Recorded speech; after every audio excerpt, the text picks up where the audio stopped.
Welcome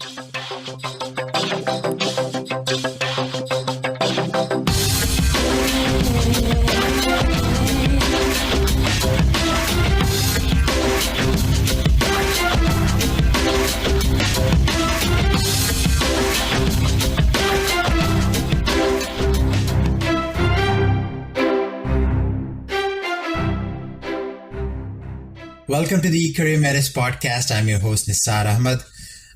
This is episode 62 of the CareerMetis Podcast, and this episode is part of the Leadership Expert series.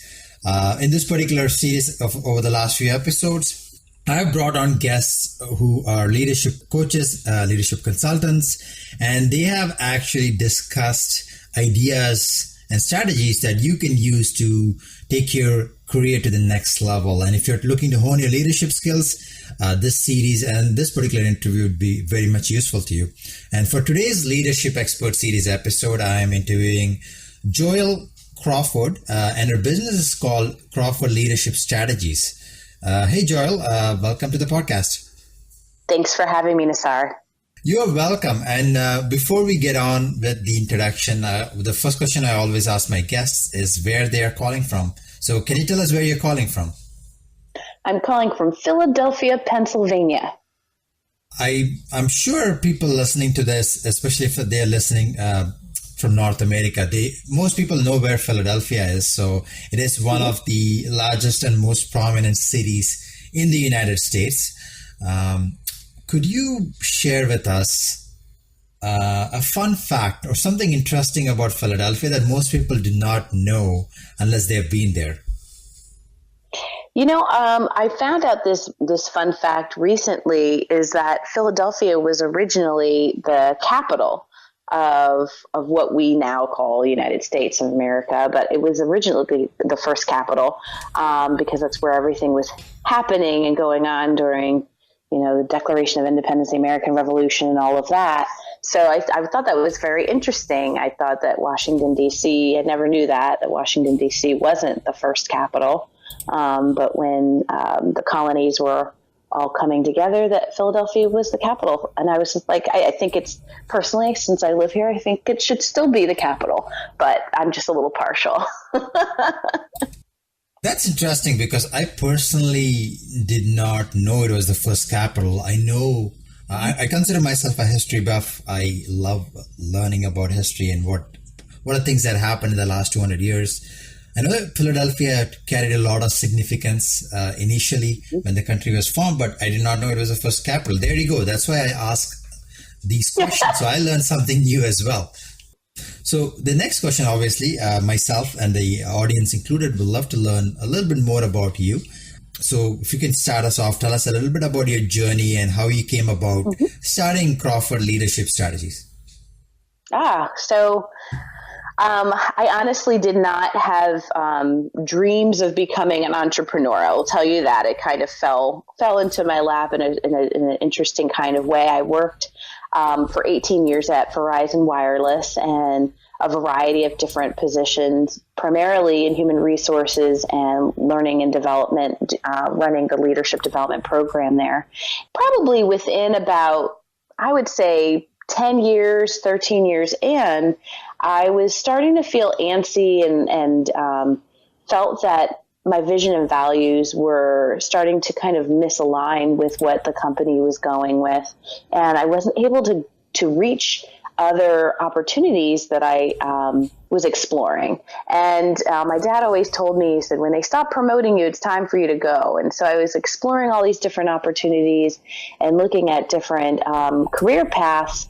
And usually was able to open those doors, but there was just some obstacles going on, as well as the opportunity to just kind of manage my time the way I'd like to manage it. So my now husband, my newlywed husband at the time, he was saying, I think you should go into business for yourself. I mean, you coach and you mentor all of these people. You should just do it yourself. You can get paid. People get paid to do this and consult. And I was just like, okay. So I actually started Crawford Leadership Strategies in 2014 while working full time. But I don't know if anyone else has tried to do this, but starting a business while working full time and giving 150% of yourself is a lot. So I wasn't able to put a lot of energy into it. And as I was trying to be all things to all people except for myself, I ended up burning myself out in the process, and decided that it was time for me to move forward and try to put my full energy into my business. And so I retired early from Verizon Wireless on good terms. Everything was great. No bridges burned. Everything was fantastic to start my business full time and put my energy in it, and had a lot of support from Verizon in doing this. And I've been successfully full time running my consulting and coaching practice for the last year and a half. And so I help individuals figure things out. If they're in transition, if they're brand new to the workforce, to try to help them figure out how to transition into the workforce. I've got a lot of clients who are mid-career who are trying to figure things out, maybe want to bloom where they're planted, and move throughout the ranks in that aspect and be a better coach and a leader in the workforce, or maybe transition out. Maybe there are some folks that may have been recently severed or laid off, or who want to change careers altogether. I help them find some confidence and clarity in their direction. And then I also like to train leadership development courses as well, and help other businesses and consult with helping them manage their lives and work out leadership development strategies and techniques and tools to be better leaders, as well as the self-care piece, which is something that I'm really big about. And that's really important in leading your life and leading others. So after I've listened to your intro, first of all, before I ask any questions, few congratulations are in order. First of all, launching a business and a coaching practice on your own takes a lot of courage. So you've completed a year. So congratulations on that. Thank you. And the second thing, you did mention that you're newly married. So your wedding happened recently. So congratulations on that as well. Thank you.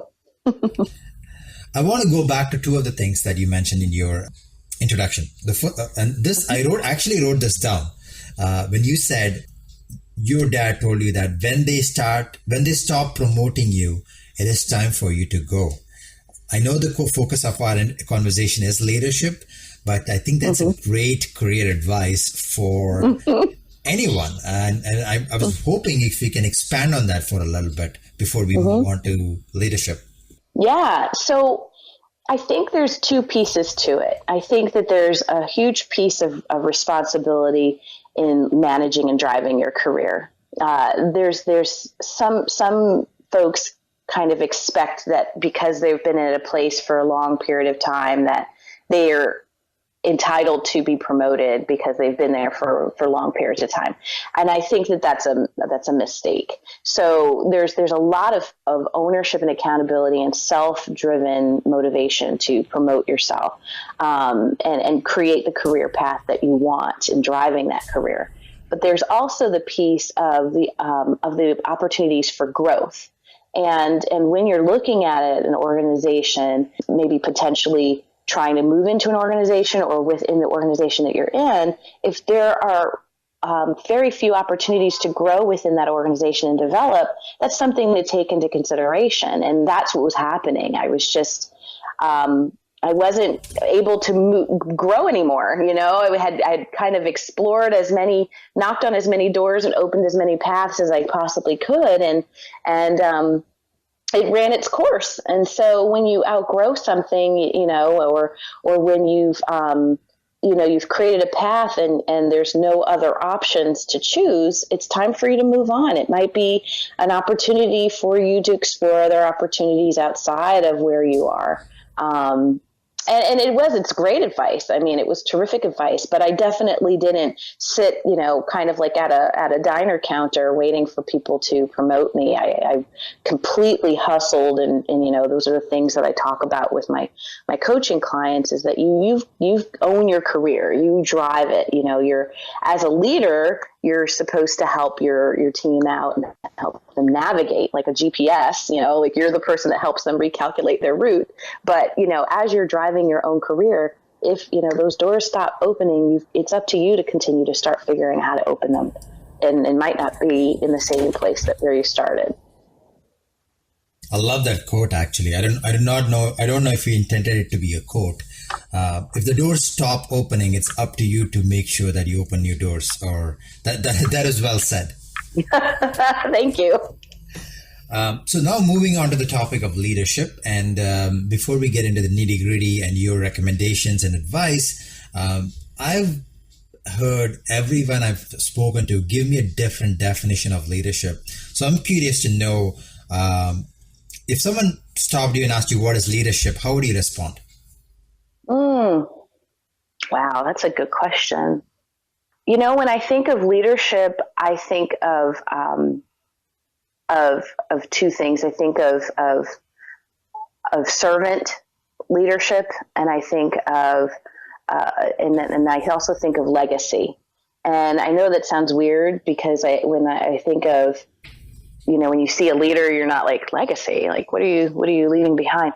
But, when you are a leader in the organization, you're constantly in the spotlight. Everyone is watching what you do, how you react, how you're leading your team, how you're driving the business, how you're driving results.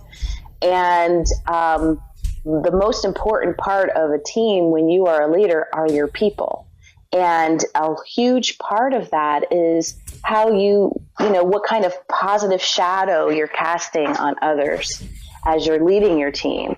And that's something that I focused on as a leader in the organization is what kind of legacy do I want to leave behind? I want to make sure that my team feels skilled up and prepared and supported. And that's where the servant part comes to play. So yeah, servant leadership and legacy are the two things that really resonate with me when I think of the word leadership. That's an interesting answer because you usually don't hear that. I've heard of servant leadership, but most of the people, they would say vision, right? We need a leader is someone who drives his people to do better. But you mentioned something in your last comment. What type of positive shadow would you leave behind? So I'm curious. I'd love for you to expand on the whole positive shadow thing. What does that mean? I think it's one thing to do a job well and you get promoted into a role because you've done the job well. And they're like, hey, you did really well, and so you can lead these people. But I think it's also about being able to drive results and get great results out of people. And that means understanding who your people are and walking the talk. And that means showing up, on time or early. That means guarding your words and actions and controlling how you communicate, asking folks to do what you would be willing to do yourself. You want to make sure that you're showing others what you want to see out of them by your actions. Actions speak louder than words. And so it's one thing to have that title, but it's also another thing to live that title. I will not say that I was hatched being a leader. I think I saw a lot of leadership has always been a passion point of mine, but I always see a lot of different leaders that were very successful and people I admired and shamelessly borrowed behaviors or styles from them. But I think that one of the biggest things that I feel like I own inherently is caring for my people, caring for my team. And I need to do that. I need to show that. I need to cast that positive shadow. And that means honestly caring for yourself too. It's like, you're on an airplane and you've got the oxygen mask, it comes down. You've got to help yourself first before you help others. And so that means also casting that positive shadow, showing boundaries, not working like a gazillion thousand hours, a day and burning yourself out. You really want to make sure that you're showing people what you would like for them to reflect. And then that also means walking the talk and really honestly showing up every day. so that you can be a good representative and example for your team. I think that's an important mindset to have, especially if you're thrust upon a leadership role or you get promoted in a job that involves managing people. It reminds me of a meme. I think it was even, I've seen this circulating on the web multiple times, where there's an image, or there's one picture on the left where a group of people are pulling a stone and the manager is sitting on the stone and using a whip to drive them. And the right hand side, it says leader, and the manager is actually the first one pulling together. So going back to your being in the trenches, walk the talk. It's not about fear or pulling the whip, but you as a leader is getting in there and doing the work as well. Yeah, digging in, because I mean, we won't make it out unless we do it together. There's nothing worse than being led by somebody who sits in their ivory tower and shouts orders down from above and leads through fear and intimidation. That'll give you short-term results. But if you're willing to get in there and do the extra time, but not in excess, you know what I mean? If you've got to do weekends and you've got to, if that's what your job requires and that's what the shift work requires, then, you do the weekends. But if it's an anomaly, if it's a rarity, don't make it the norm, make it the exception, right? So it's really digging in. You've got to get your feet and, your hands dirty and be willing to do that. Yeah. You've got a different, perspective because you're seen as the visionary, but the focus is if you don't have that strong foundation of a team understanding their purpose and their and why they're there and having pride in their team, then you're going to be dead in the water. Yeah, okay. That's a great meme to think about. No, definitely, because it's not how people think of leadership. Everybody wants to get promoted. There's a lot of value comes with it, but they also want to, I want to promote now. I'll have this team, but I will be giving people marching orders, but that's not the reality where you are also required to be there. No. That's a great point. And now I was hoping to talk about the actionable steps, but I love this conversation right now because we're talking about mindset, right? Mindset and how you, in order to be an effective leader, how you reframe leadership in your mind is very important. That's what I'm learning from you. Just to follow up to that. So I know you help individuals, career professionals. They come to you for coaching. They come to you for advice on leadership. I want to talk about this mindset thing because we just spoke about it right now. Let's say someone comes to you, they want to become a leader because they see they can add an impact to the company or the community, but they have some doubts. They have some self-limiting limitations or beliefs. What do you recommend? Like, how do you recommend they change that? Because I don't think I'm the only one who said that to you before. I'm sure you hear that a lot of times. Oh my goodness, hear it. Sometimes I have them. I mean, I'm not immune to limiting beliefs and negative self-talk. And that's a huge part of what we work with, when I work with others, and it is a mindset. What I would suggest to anyone that's having any negative or limiting beliefs is to start celebrating what you bring to the table.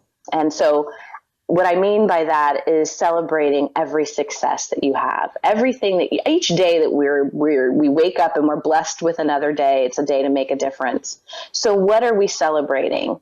And so every day at 7:00, I have an alarm that goes off on my phone and it says, what are you celebrating today? And so I set out some goals for the day. I have some professional goals, some things that I need to accomplish. And then I have some personal goals. And some of the personal goals are things that fuel me with my professional. And one of them is being grateful, for the day that I've been given, but also what am I celebrating? Am I celebrating the abundance that came in? Did I get a new client? Was I able to help somebody be more successful in how they view themselves? Did I get a parking spot on the street? Living in the city, you've got to work hard to get a parking spot on the street. Something even as small as that. Did I get a discount? Today, recording this podcast is going in my celebration journal. So it's what are those things that you're doing to celebrate the success of what you brought to the day? What are the things that you've achieved? Did you take 5 minutes out to just be still and breathe and focus on your breathing to practice mindfulness and meditation so that you can center yourself? Did you take a walk during that 90-minute long, conference call so that you can work out and get some fitness in and get away from your desk? So celebrating those small successes, I think, helps build that confidence in what you bring to the table, because every day that you are given a gift of making a difference, you are making a difference. So it's time to step back and see what those differences are. Was it getting somebody, on your team to produce a little bit more? Or, that person who's avoiding work and having that tough conversation with them and discussing the impact that their absenteeism has on the business. That's something to celebrate, that you have the courage to have that, that critical and crucial conversation with them. Those are the things you need to celebrate. You may think that you're just doing your job, but those little things are things that you need to celebrate on a daily basis to keep you motivated and keep that mindset going that you are the leader that you need to be. Wow, I'm actually going to start doing that from today. The 7 a.m. ritual for celebrating. It is so true. I think of myself. I'm always thinking about the things I haven't done, the tasks on my to-do list that I haven't completed.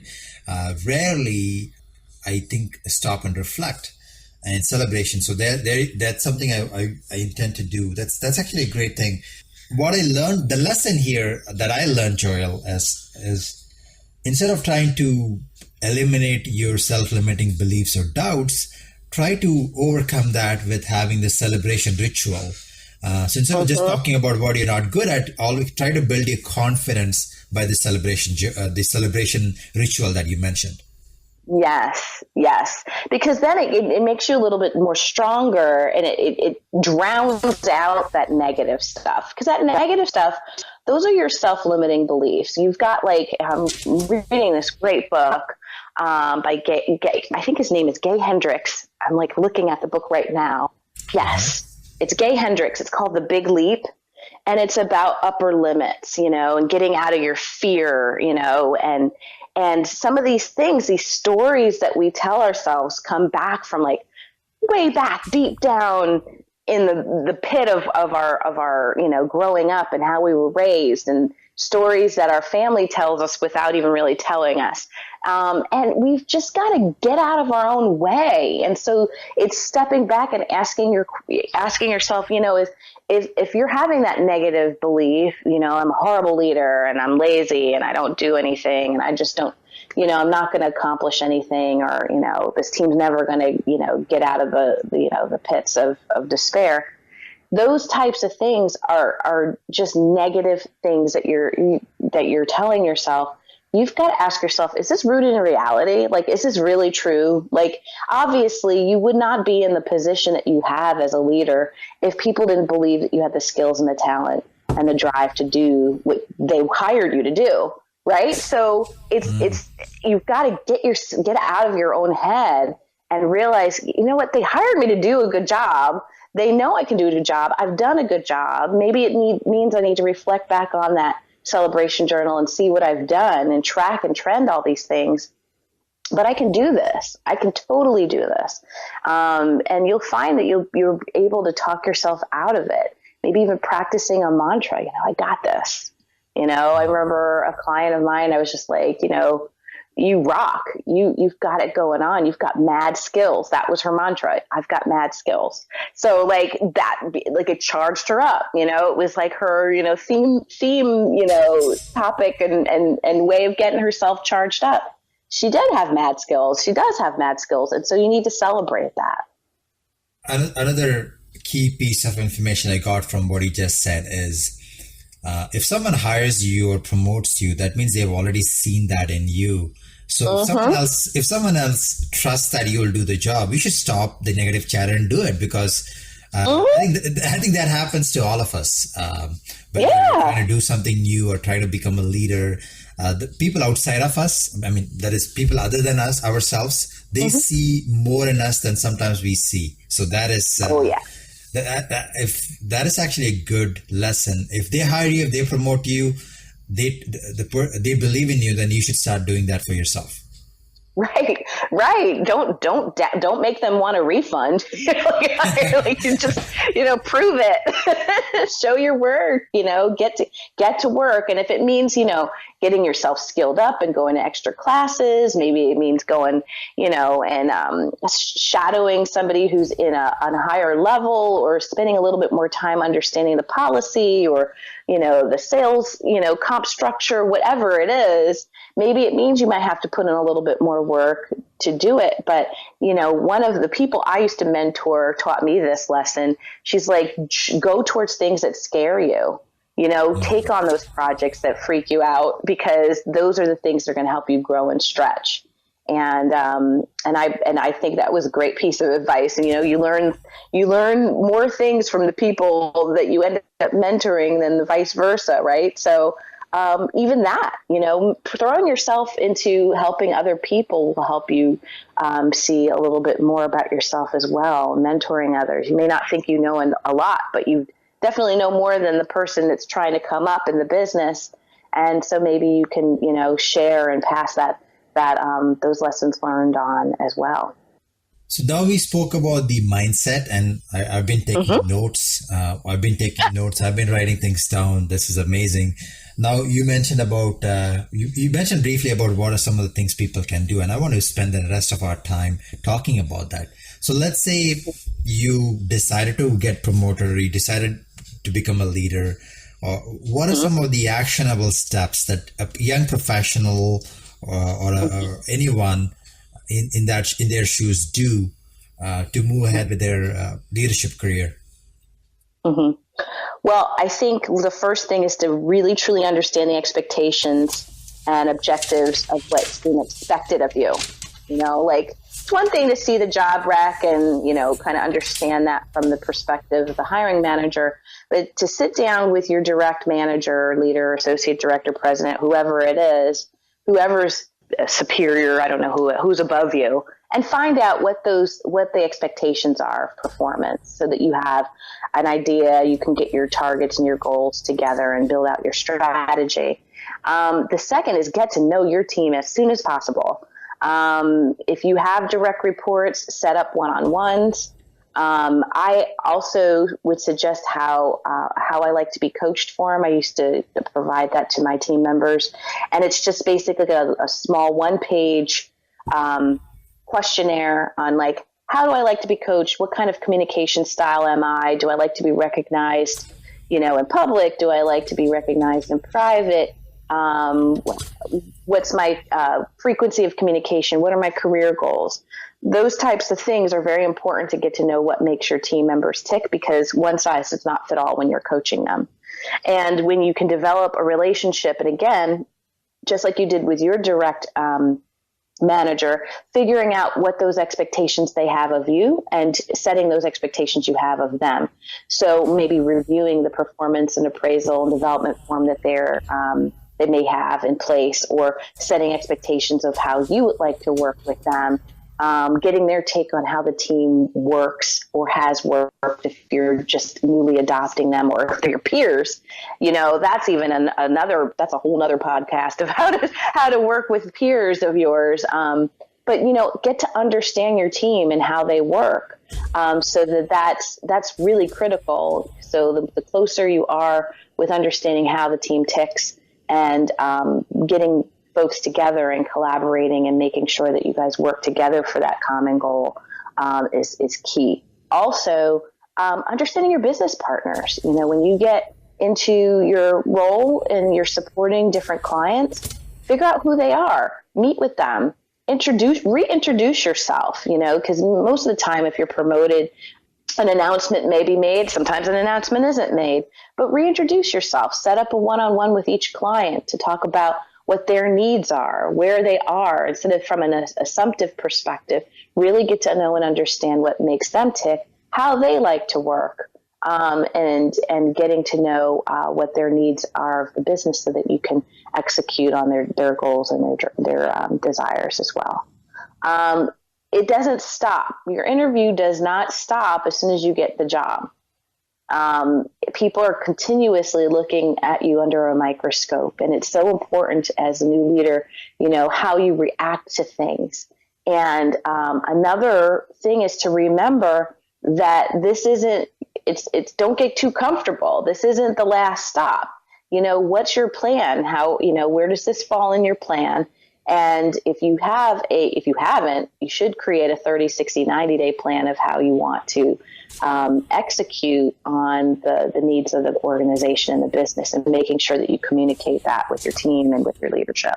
So it's really kind of getting your act together and getting to know who your players are, and really getting to know them not from a fakey, like, hi, I'm your new leader and blah, blah. No, but for real, like, you're my team. This is how we're only going to be able to be best if we work together. How are we going to do that? And connecting and communicating often.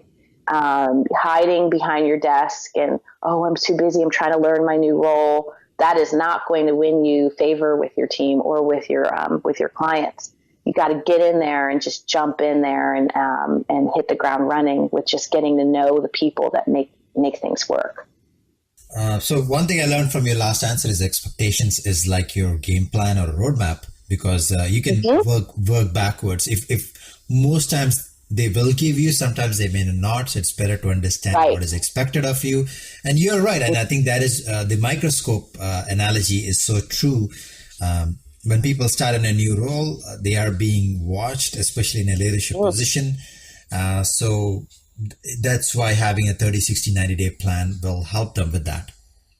Mm-hmm. And it keeps you on track, I mean, it's so easy to get caught up in, oh my goodness, we've got this deadline and we've got to do this. But, to go back and refer back to this and say, okay, are we on task here? Like, are we really doing what we need to do to get, off the ground? It could be, you walked into a morale issue and you might need to try to work on building up your team's morale, or the image that your team may be having. I had a team that had a bit of an image problem, a branding issue. And so we had to kind of work on rebranding what that was, but I had to get to know who my team was first before we went out like gangbusters to say, here's who we are.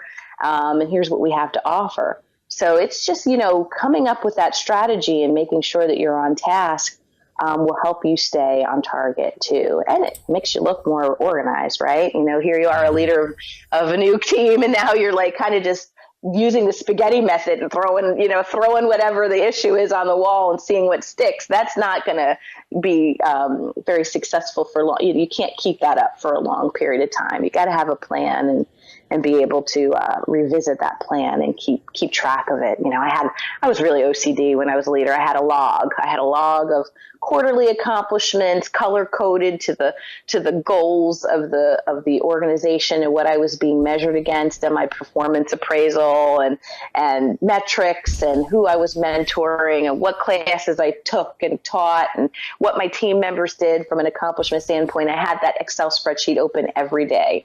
Yes, that's how obsessed with making sure my team was like on track that I was. And I don't suggest, you do what works for you. And that worked for me, so that people could say, hey, what's Jane doing? And I could say, oh, she just, executed this fantastic presentation on, with our leadership on X, Y, and Z date. And they're like, oh, wow, she's really connected to her team and to the business. So it helped me.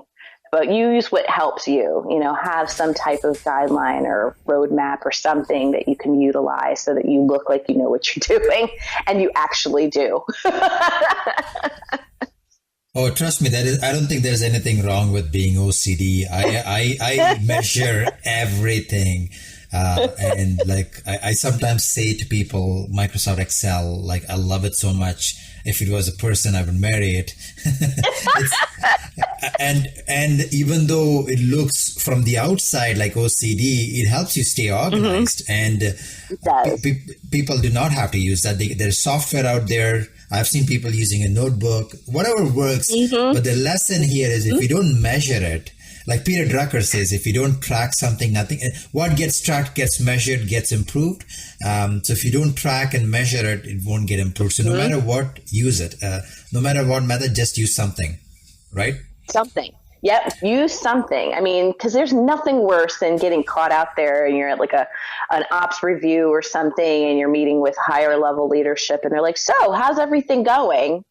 And you're like, it's good. Like that doesn't work at that level. It's good doesn't work for them. They want to hear results. They want to hear percentages, increases, decreases, whatever it is. What's the metric behind it?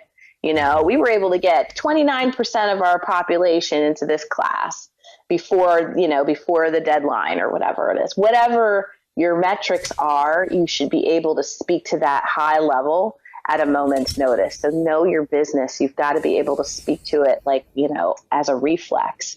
So keeping track of that stuff really helps, And if you don't know, ask, if you know somebody who's like a super awesome metrics person, maybe leveraging the people on your team. You might have that one person on your team that loves numbers and loves measuring results. Let them be the SME, let them be the subject matter expert on the team and do the work that the grind of figuring out the results for you. Leverage the talent that you have and make the team work for you and work for you. You meaning all of you, so that you guys can all be successful. It's not just about you as a leader, but it is about the team looking good. So, this could be an opportunity for you to help develop and get somebody into a stretch assignment and rise up, maybe those potential leaders that are on your team that may want your job, because there's always somebody who wanted your job. So maybe utilizing those opportunities to help them grow and develop too. Okay. So now I wanted to ask you a question that I've sourced from the audience. This is a question I think I like it as well. So here's the question. So let's say you're promoted, you're in a middle management or a managerial position, or even you're a leader or a CEO of a company. How do you balance the vision that you have for the team or the company or the department with keeping your subordinates or the people working for you happy? Wow, that's really tough because there's a lot of times where you get things from top down and you're just like, how am I going to get this, across and make it palatable for the team that's working for you? I think the biggest thing is to ask yourself, what's in it for them? Like, what are they getting out of this? What are the benefits that could be a result of this initiative or this directive?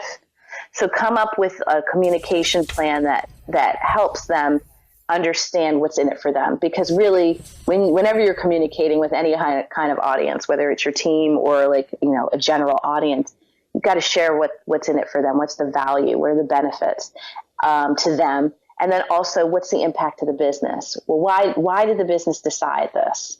Yeah, it's going to mean, it could be, I remember we had to increase our training hours. And so we had to do more with less. How are we going to do that? How is this going to benefit the business in the long run? Why was this decision made? So explaining the why. So understanding the why from your perspective and being able to communicate it to your team, because they're going to want to know the why. And that also helps position things a lot better. And also, I don't think it's a point for you to bash the organization. So you've got to remember, this is just the way it works, this is, and coming from a negative perspective, but kind of trying to reframe it and to look at an opportunity for them to rise to the challenge. Remembering and reflecting back to the past successes of the team and what they've already accomplished. Remember when, last quarter we were tasked with something similar or even twice as challenging and we rocked it. Well, this is where we're going to be tasked to stretch a little bit further. And I know that you can do it, and just recapping those successes and celebrating again, remembering those successes to show that they were able to succeed in the past. And then laying it out. Here's the plan. This is what's in it for you. This is what you're going to get out of it. Let's think about this. Asking the team, how are we going to get through this? What do you think some solutions would be to get this initiative off the ground? I'm looking to you as subject matter experts and putting the decision and the solution making into their hands as well. Because a lot of, the directives that come from top down, it's like, do this, and that's what you need to do. But maybe there's some more creative solutions to getting it done. And that magic comes from leveraging the intelligence and the knowledge and skills of your team. So really coming from a place of collaboration instead of condemnation, there we go. The top hats are doing it again, that's not where it's at. But being realistic and understanding that, and being realistic and talking about the fact that it is a challenge.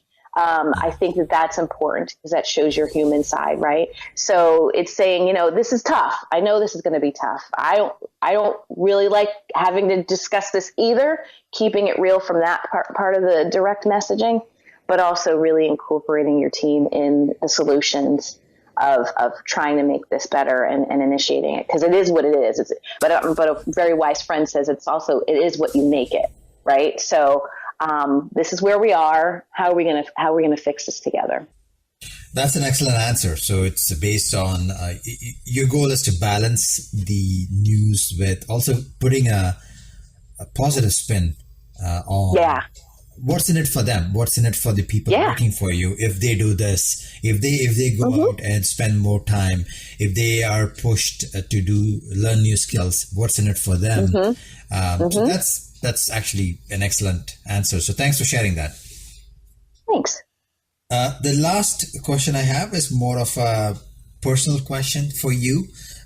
Since you are someone who has been in leadership positions for a while, you teach people about leadership. I wanted to ask you, if I were to ask you for one person who you think emulates leadership best, it could be anyone. Who would that be? A simpler way to reframe that question is, who's your favorite leader of all times? Wow, there's so many. I know, it's hard to choose. I've been thinking a lot about this when you invited me to do this, and I would like to say, and I know this is going to sound super sappy, but I would like to say that my mother has been an extremely amazing example of leadership. I think that a leader is somebody who really digs in and cares about their team, almost like their family. And I learned, there were a lot of nights, countless nights or long weekends that she would work with her team and developing and driving them and leading them to success. And I remember sitting at her retirement party. She's a therapist for 40 years, working in the community, and 40 years worth of people sitting around at this retirement party and talking about how she motivated and inspired and cared about the people that she worked with for 40 years, and you do what you love. And she taught me about being selfless and leaving that legacy of leadership behind. Just doing if you do what you love and you acknowledge the people that you work with along the way, you can be super successful. And she's just an amazing role model. That goes back to the legacy you mentioned, right? Like when after 40 years, people are sitting there and they're commemorating and celebrating you. There you go. That's the legacy thing that you mentioned at the beginning of the call. So that's actually a great lesson for anyone listening is, what is the impact? Don't think short term, think long term, how you want to build your leadership. What impact do you want to have? All All right, so we are coming to the end of our interview. Before we wrap up, Joyel, any last words, anything that you'd like to share with the audience? I think my final last words are take care of yourself. I think a lot of the hustle and the bustle, we get mixed up in all of the demands and the needs of the business and the needs of your team, but you cannot help anybody until you help yourself. And that means really taking care of yourself. I'm actually writing a book called Rise from the Ashes of Burnout. And it talks about self-care. And it's so important that as you're driving your career and climbing that ladder and shattering the ceiling and whatever it is that you're doing, hopefully not stabbing anyone in the back as you get there.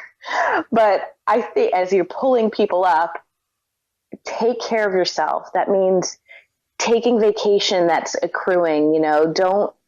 Don't wait until, it's to a place where, you're burned out and you're, in the hospital or having migraines or insomnia. That's chronic stress talking, and you're no good to yourself or your team when you're burned out and wiped out. So take time out, remember what fun was, and do it. If it means going to an amusement park or spending time with your kids or your husband or playing with your pets or gardening, whatever that was or looked like, if you can't remember, it means that you need to recapture that. So just take care of yourselves, get your sleep, eat right, drink water, walk around, get moving. But really, really take care of yourselves and be well. That is the one thing that I would ask every leader. You don't have to be a people leader in order to be a leader. Anybody who's driving their career, you've got to take care of yourself. That's an excellent wrap up right there. And I think that's like an evergreen, timeless wisdom, right? It starts with, if you don't take care of yourself, if you're sleep deprived, if you're unhappy, then how can you lead yourself and others? So that's a excellent way to wrap up the interview. Thanks, Joyel. Thanks. It was a pleasure having you. One thing I love doing these interviews is sometimes I get to sit back and I get to learn. I love learning, so I found this very useful as well. So we all appreciate your sharing your insights. Excellent interview. Thank you. Thanks for having me. I'm so excited to be a part of this. I appreciate it. You are definitely welcome. Thanks, folks, for listening to this episode of the CareerMetis Podcast. I have written a brief summary of the interview with some additional resources that Joyel has shared. If you enjoyed this episode and also learned something new, feel free to post a review or a comment. And if you really loved it, definitely go ahead and share this episode among your network. Until next time, this is Nisar Ahmed, your host for the CareerMetis Podcast. Thank you.